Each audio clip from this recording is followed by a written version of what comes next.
നമസ്കാരം, പ്രവാസി മലയാളിയിലേക്ക് ഏവർക്കും സ്വാഗതം.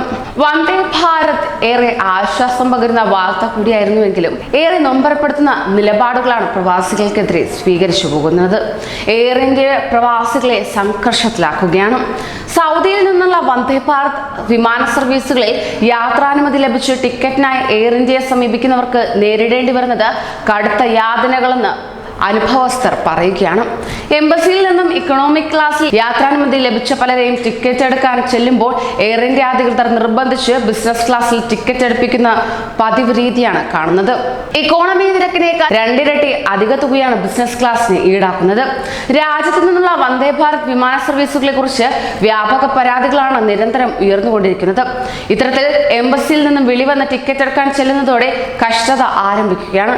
ഇക്കോണമി ക്ലാസ്സിൽ അവസരം ലഭിച്ചവർ ടിക്കറ്റിനായി സമീപിക്കുമ്പോൾ അധികൃതർ അവസരം മുതലാക്കി ചൂഷണം ചെയ്യുന്നതായും യാത്രക്കാർ ആരോപണങ്ങൾ ഉന്നയിക്കുന്നു.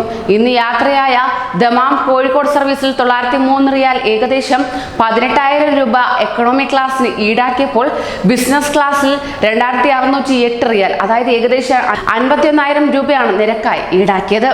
എന്നാൽ ഇതിൽ നിന്നും രക്ഷ നേടാനായി ചാർട്ടേഡ് വിമാനങ്ങളിലേക്ക് എത്തിച്ചേരുമ്പോൾ അവിടെയും പല ന്യായീകരണങ്ങളാണ് സർക്കാർ കൊണ്ടുവരുന്നത്.